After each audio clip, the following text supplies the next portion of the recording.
Bonjour mesdames et messieurs, il est 8h passé de 39 minutes au studio de la RTS. Vous appelez-moi Alain Moukoko. L'actualité reste dominée par le football. On va parler sur plusieurs sujets aujourd'hui avec des invités. Nous avons Cheto qui est en route et coach Robert est déjà là. Le coach Biffy aussi est en route. Je suis avec Moga qui va nous accompagner. Notre caméraman s'appelle Cécile et notre réalisateur s'appelle Aki Napopo. Ne zappez pas, dans quelques minutes, on va vous donner les différents sujets à développer dans cette émission. Le premier sujet poursuit ce week-end du tour premier du championnat du cercle de Ndjougou. Nous ferons les points sur les rencontres programmées, les enjeux pour les clubs engagés ainsi que l'ambiance qui règne sur les différents sites de la compétition. Exploitation de l'or à Nitour, mais une jeunesse sportive oubliée. Nous allons parler un dossier brillant alors que plusieurs hommes d'affaires réalisent d'énormes exploits dans le secteur des façon horrifière. La jeunesse sportive de Bunia déplore de ne rien recevoir en retour. Faut-il avoir un sabotage ou un véritable gangsterisme contre le développement sportif? Nous allons ouvrir le débat. Pour le troisième point, nous allons développer poursuite du championnat de la tête urbaine de football de Bunia. Résultats, classement et performance de week-end. Nous reviendrons sur les faits marquants et les perspectives pour les différentes équipes engagées. Nous allons parler sur les quatrième point à l'émergence du football féminin à Magui, une dynamique prometteuse qui mérite attention, structure, talent, obstacles et perspectives. Nous analyserons la montée à puissance du football féminin dans cette partie de l'Ituri. Démarrage imminent de la Ligue des Zone STA. Alors, avec un site probable de Kisangani, qui est retenu pour les équipes de l'Ituri, sont-elles réellement prêtes? Quels défis les attendent? Un état de lié complète vous sera proposé. Une équipe nationale de la RDC à l'approche de la finale des barrages au Mexique. La question fait débat. Faut-il intégrer davantage de binationaux pour renforcer l'ossature de leur part à vie, notamment de la CAN Maroc 2025? Débat ouvert. Alors notre invité nous avait dit que le coach Robert est déjà là, le secrétaire Tito Route, BFO Tito Route. Nous serons en ligne avec des données à Dubango qui est à Magui. Nous serons aussi en ligne avec le premier vice-président de la LIFPO, Tonto, qui est à Kinshasa. Il va nous parler par rapport à la Ligue D, parce que le site probable c'est à Kisangani. Alors, nos équipes vraiment sont-elles prêtes pour jouer cette phase? Alors, nous allons parler dans ce studio. Je prends directement le premier invité qui s'appelle Robert. Coach Robert, bonjour. Bonjour, Monsieur Alem Coco. Bonjour à tous les fidèles auditeurs de cette émission. Il fait très beau dans ce studio à Bleu-Blanc et surtout avec des matos vraiment de la nouvelle génération. Et félicitations aussi à Cicilema qui se bat pour vraiment son travail. Et je pense par rapport à ce sujet, Monsieur Alem Coco, vraiment, je laisse d'abord Moga saluer aussi les auditeurs. Moga, bonjour. On va entrer dans les sujets. Oui, bonjour confrère Alain, bonjour à tous les auditeurs et auditrices qui nous suivent à ce net moment. Bonjour à tous ceux-là qui ont pensé à nous pendant que nous étions même sur le lit de l'hôpital. Merci beaucoup à tout le monde. Ambo. Josué Bataga, merci beaucoup et tout le monde vraiment, on est de cœur avec vous et tous les élèves joueurs qui participent pour l'instant même au tournoi interscolaire de la sous-division urbaine de la ville de Bunia et tous les chefs de poule qui se donnent corps et âme, c'est là qui font bien leur travail. Bonjour à vous et aussi attention alors à tous ceux-là qui veulent toujours aligner des mercenaires. En tout cas, ça fait mal. Fidèle Matata, bonjour à toi, héritier Remera et tout le monde et tous les sportifs, les comités même de l'entité urbaine de football de la ville de Bunia qui sont hyper branchés à ce net moment, commençant par le président et son secrétaire Assab Augustin. Bonjour à tout le monde et on est encore là.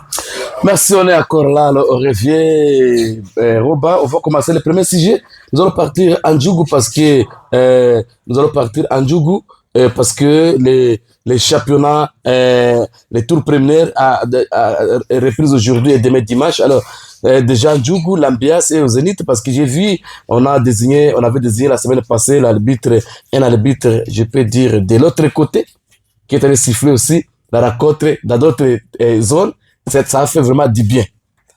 Oui, je ne vais pas citer les noms. Oui, mais c'est c'est de l'ambiance L'ambiance est au zénith au niveau de Djougou. Il y a même certains joueurs qui évoluent à Bunia dans des grands clubs qui sont sollicités là-bas. Oui, qui préfèrent aller jouer à Djougou que de jouer même la Ligue 1. Vous voyez que c'est un engouement. Les équipes ont mis, il y a certaines équipes qui ont mis des moyens. Et par exemple, aujourd'hui, ça va chauffer avec Grand Lac du côté des Boulets là-bas. Mais l'attention reste soutenue sur les duels au stade de Tata Krilo Denise entre Union Denise et Mochi de Lopa. Ça, c'est les deux grands clubs, en tout cas de cette zone-là. Et ça va chauffer au stade de Tata Krilo. Nous gardons encore, nous avons l'oreille attentive sur ce qui se passe là-bas. Et comme le président de l'entité disait que, en tout cas, tout est bien planifié, et en tout cas sécurité, tout. On a vu la première journée, ils ont joué sans incident et c'était une très bonne ambiance. Il y a des gens qui se sont retrouvés, il y a même des gens qui ont joué ensemble à un certain moment, qui se sont retrouvés et en tout cas c'était une retrouvaille et en tout cas nous les remercions, nous les félicitons aussi par rapport à l'organisation et aussi à l'AT militaire par rapport à sa délégation pour la sécurité. Très bien. Ça, c'est Tata Krilo et ça, c'est Grala qui va jouer. Ça sera au niveau des terrains des Boulets. Alors, à 15h30, ça sera à Mongoual aussi, au stade de l'EMAS. Cœur de Lion, plutôt va jouer contre l'équipe de Serpa du terrain. Et à Nizi, comme nous avons dit, Moti de Lopa va jouer contre l'équipe ça sera un derby à Union de Nizi. Ça sera au niveau de Nizi. Alors, à Mongoual et à Nizi aussi. Alors, je crois que, comme le président Mathias Tchomé nous avait dit la fois passée, on avait désigné un arbitre de l'autre zone qui est allé siffler aussi et les matchs. Et ça a quand même donné, les gens sont venus nombreux, parce que dans d'autres zones, ça faisait longtemps que les gens ne venaient pas. Plus de 154 motos. Ça montre vraiment la réconciliation commence déjà à devenir au niveau des Djougou. Félicitations en même temps à la commission d'arbitre de l'Ituri qui ont vraiment fourni un beau travail en formant aussi les arbitres de Djougou parce que voici les matchs se terminent sans incident et c'est l'arbitre mais malgré les ratés de l'arbitrage nous allons demander aux gens d'avoir l'esprit de fair play parce que les ratés d'arbitrage c'est partout. Vous avez vu les matchs DSMP, les gens ont crié l'arbitrage et c'est par-ci par-là, même en Europe pour crier l'arbitrage. Notre match aussi l'arbitrage. Cela ne signifie pas, voilà, cela ne signifie pas qu'il fallait s'apprendre aux arbitres. Je pense les fair play doit être les maîtres mots de ces tournois en Djougou. Très bien. Bien fait. Ça continue ce week-end au niveau de Djougou. Oui, votre terrain que vous avez bien maîtrisé. Oui, c'est très important qu'on continue à en parler, comme l'a dit Robert. D'abord, bonjour à tous les auditeurs. Merci. Et bonjour à tous les amis avec nous dans ces studios. Je suis en train vraiment d'aborder les mêmes sens que Robert. Je ne suis pas de ceux-là qui peuvent encore aller dans les détails, comme Robert l'a déjà tout dit.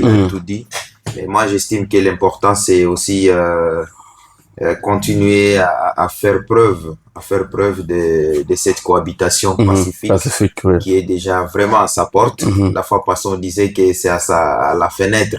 Aujourd'hui, c'est à sa porte. Le fait que la première journée a vraiment eu de bons fruits. Et on estime que ce week-end, ça va continuer comme ça.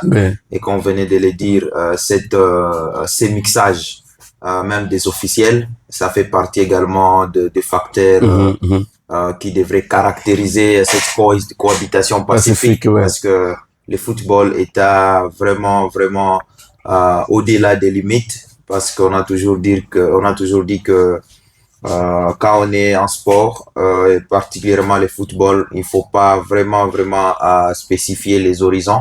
Il faut vous retrouver toujours dans un monde élargi. Et donc, j'estime que si demain ou après-demain, cette diversion des officiels, ça fera toujours partie des grandes lignes pour cette ambiance en Djougou. Mais également si du moins les autorités politico-administratives, même les leaders de ces coins continuent à faire preuve également de leur rapprochement à la jeunesse de Djougou.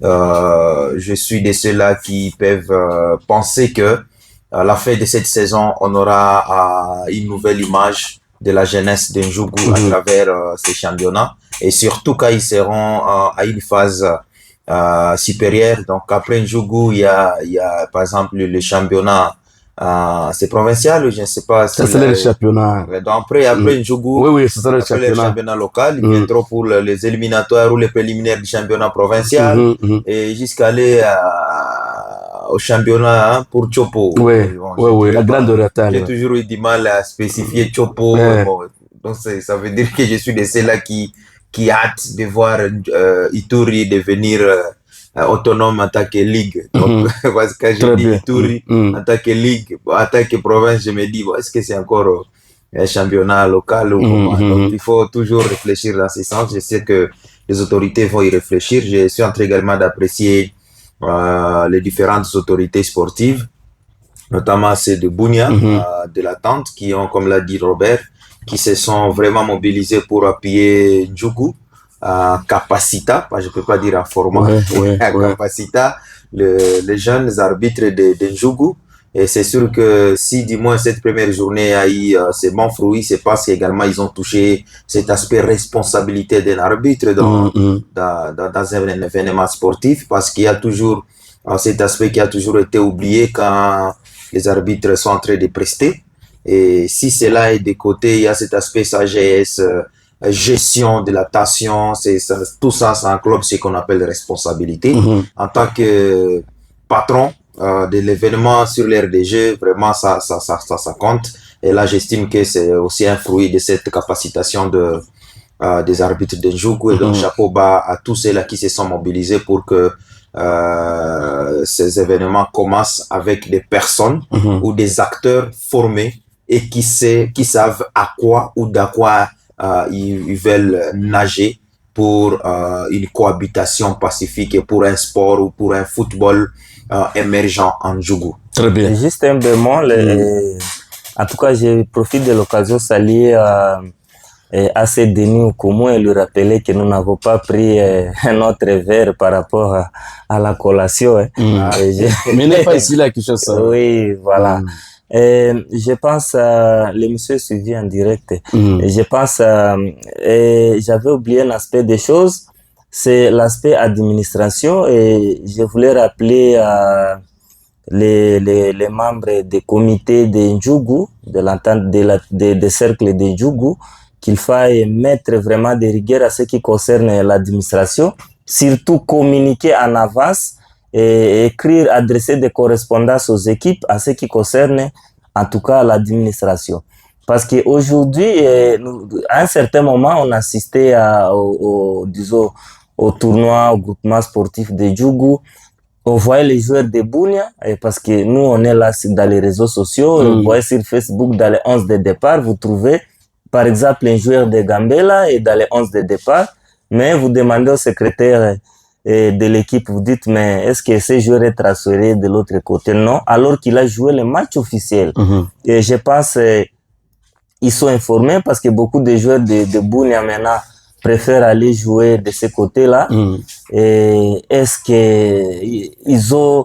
Parce qu'il y a certains joueurs dont on a besoin ici à Bunia dans leurs équipes, mais qui préfèrent pour raison de survie, et là au premier on dit bon, tout à coup à moto moya, peut-être tu as un petit salaire, il préfère aller jouer là-bas, ça l'aval de son équipe, et ça risque de créer par la suite, parce que nous avons le regard, et nous avons un regardant sur cette compétition, je pense, nous ne voulons pas qu'on dise non, voilà, et l'entité avait validé ou bien avait annulé notre rencontre parce que non, il fallait déjà en amont informer ces équipes-là par rapport à l'administration, convoquer la réunion avec des secrétaires et au besoin les remettre les RGS et les règlements et des tournois. Et je passe des tournois, ils en ont, mais les règlements, parce que le football c'est les règlements, et les remettre cela et leur expliquer.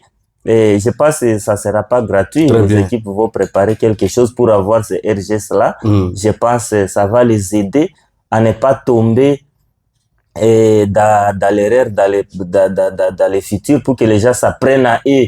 Et parce que vous voyez, une équipe qui a gagné sur terrain, au village, c'est difficile de leur dire que non, ils ont été battus, éliminés par la suite dans l'administration. J'ai dit. Merci. Mon gars, pour le premier sujet. Oui, merci beaucoup, confrère Alain. Pour les CEF Djougou, c'est d'abord une très bonne chose pour que ces championnats puissent commencer. Et je tiens à féliciter d'abord le membre du comité organisateur qui ont pensé à la remise de niveau des arbitres. C'est une très bonne chose. Mais selon moi, il ne faudrait pas seulement se limiter à ces niveaux, mais aller au-delà. D'abord, sensibiliser les équipes à avoir les fils qu'un communicateurs de l'équipe, comme nos équipes de la ville de Bunia, organiser aussi, voir comment élire ou soit nommer, mettre quelqu'un qui sera à la tête des fanatiques, comme président des fans. Et maintenant, d'autres informations pour les autorités alors de la place peuvent commencer à passer et communiquer un message de paix à travers ces autorités placées comme les communicateurs, soit le président des fans, pour ne fût-ce que communiquer quelque chose de paix, pour que la paix est longtemps recherchée dans les territoires de Djougou, et aussi voir comment alors retrouver cette paix à travers le football, puisque le football n'est pas seulement un jeu dont nous sommes en train de voir sur l'ère des jeux, mais au-delà de cela, c'est la paix, parce que le football règne, il y a encore davantage, et pourquoi ne pas passer à cela. Et aussi aux hommes d'affaires, les orpailleurs, puisque à Djougou, après tout, il y a des minéraux. Il y a aussi des hommes qui sont on va revenir sur ce sujet, c'est l'autre sujet. Pourquoi ne pas on va revenir sur ça. Voilà. On va revenir sur ça. Okay. Alors, Moukuba Tcheto, bonjour. Bonjour. À forme. Ouais, Dieu fait grâce. Alors, Moukuba Tcheto, pour le premier point, le football est dans les territoires d'Ndjougou parce que les gens souhaitent devenir en masse. Ouais, c'est une bonne chose. Moi-même, j'ai été témoin de ça. C'est une bonne chose. C'est apprécié. Bon, je me suis même posé la question pourquoi les autorités en place n'ont pas tenu l'occasion, n'ont pas saisi l'occasion de cela. Parce que même j'ai vu l'engouement. Ok, vous étiez témoin. Il n'y a pas de commentaire. Très bien.